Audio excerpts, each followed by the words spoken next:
Okay, thanks for hanging around. You want to hang around because the guy after me is really good. I feel a bit pleased that I'll get the opportunity to go ahead of him. So my name's Andrew Steele. I'm from GS1 Australia, and actually I'm presenting to you today on a topic that I don't present a lot about. So you may agree or you may disagree with my perspective here, but it's around supply chain considerations for exporting product to other countries.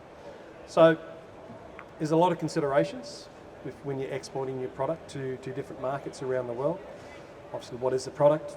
Who is responsible? So are you dealing direct with your customer, or are you going through distributors, other partners in the supply chain?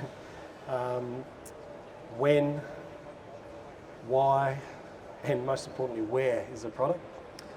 If COVID taught us nothing else, it was visibility along the supply chain is one of the greatest challenges that we have today. So if we then look at market access requirements, I've broken it down into three key areas. Certainly right at the top is regulatory requirements, and that supersedes anything. GS1, we're a supply chain standards organisation, but we're non-regulatory. So any government or other regulations certainly supersede GS1 standards. The next two, industry sector and trading partner, I put industry sector 2, trading partner 3, but they sort of interact. Trading partner might be above the other one. It really depends. So an example would be if you're exporting into the US, specifically for one trading partner, let's say Walmart, or you're just exporting into the US using a distributor or something over there and hoping to go into multiple retailers or distributors, trading partners, then that would probably determine which of those two you need to look more closely at. Once you know what the requirements are, and this is then when GS1 can obviously help you guys, what product information do you need to share? What levels of packaging do you need to identify and barcode? And then most importantly, what type of barcode symbologies? And this is a critical thing to understand and get right, because if you make the wrong decision and proceed down that path, it will cost you money and cause unnecessary delays, I should say. So a really good place to start here is obviously talk to GS1, but also talk to your solution provider or solution partner like Matthews to understand, once you know what you have to do, to understand how you can do that. So a couple of examples of some regulatory requirements. If you're exporting to the US, as I've touched on, and it's a food product, the US FDA has something called the Food Safety Modernisation Act, which comes into effect next year, 26? Yeah, January 26, yeah. So there's a little bit of time yet, but it's something that as an exporter into that market that you will need to comply with in the future. Probably the most highly regulated industry sector that GS1 works in is healthcare, and I'm not even going to pretend to tell you that I'm an expert in this space. I'm a food and beverage guy. So, but we at GS1 we have a dedicated healthcare team, and we can. I guess our value proposition to companies in that space is working with and understanding what that market's regulations are and helping them and perhaps putting them in contact with that local GS1 organisation. A big emerging one is sustainability and circular economy. So things like in the EU, the digital product passport doesn't impact food yet, but the reality is it will, as it matures, it will expand into other product categories. My friend Greg there knows all about the EU requirements for wine that has been exported into the EU. There's new regulations that came into effect in December last year around energy labelling. And again, there's standards and solutions around that. So that's on the regulatory side. If I now touch on trading partner requirements, and I know I've got two local trading partners up here, but our first recommendation there is, if you're dealing with a particular retailer overseas, have a look at what their requirements are.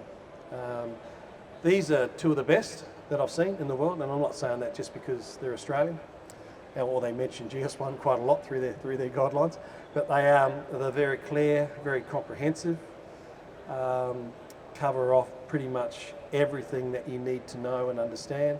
The Primary Connect one, for example, is over 200 pages. It covers off Australia and New Zealand, but everything that you need to know and understand about your product, where it fits in, what you need to do.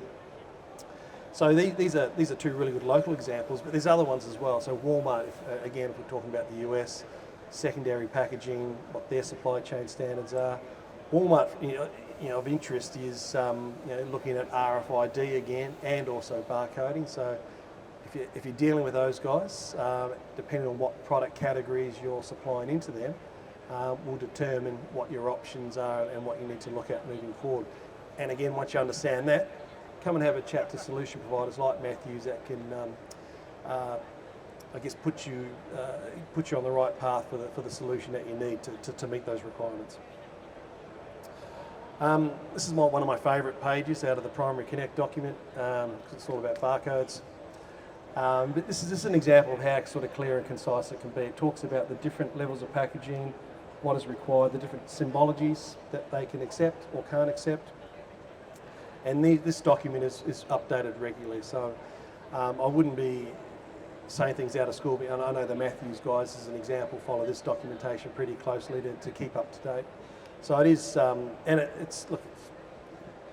my perspective, it's barcoding for dummies. At GS1, we used to have quite technical guidelines in this space. Today, you can still get them, but we just point our customers or our members that are dealing with Woolworths or dealing with Coles, we really just assist them and point them in the direction of the respective retailer trading partner guidelines. So how else can we help you? So you know GS1 Australia, of course. We've got 24,000 members here, but there's a GS1 member organisation in 116 countries around the world. So I say that because if you're exporting to China or Indonesia or Korea, that's South Korea, not so much North Korea. That's a different market altogether.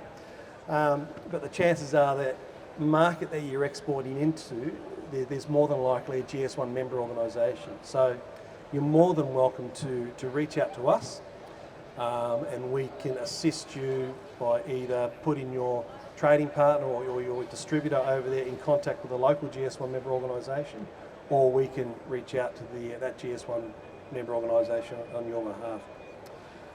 It doesn't cost you anything. It's part of being a member that we can offer it to you. But again, can I just reiterate that just don't go off all guns blazing. Please spend time, do your research, understand what the requirements are, because if you don't get it right, it will end up cost you time and money down the track. I speak from personal experience. I used to work for a food company, and we used to import rice crackers from overseas.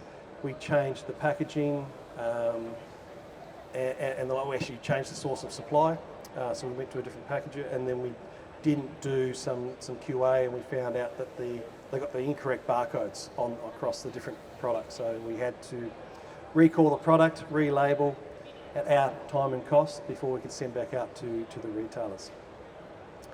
My final slide that I just wanted to cover off is, I like this one because it's like a GS1 map of world domination. This is just an example of some of the company prefixes that we see. Obviously, not all 116 are listed up there, but we quite often get asked the question that, this product is made in China, but it has a 93 barcode. Okay. So once again, GS1, we're not a regulatory body, we're an open voluntary supply chain standards organisation. So if you see a barcode number with 93, it just means that the numbers have been allocated by GS1 Australia. 94, Greg's homeland in New Zealand, 50, the UK, and all it is designed to do is stop the duplication of numbers being allocated to companies in different countries, because we're all about global open trade. So the numbers that we allocate to our members here in Australia are globally unique to that business. So if they are fortunate enough to grow their business and export to other countries around the world, they don't have to change the barcode number unless they're doing country-specific labelling. In that case, you would then change. If you're doing a specific label for China, you would allocate a different number to differentiate that product. And that is about the level of detail that I want to go into on a Thursday afternoon. But yeah, please reach out.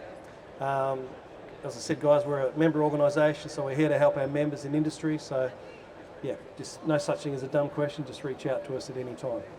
Thank you.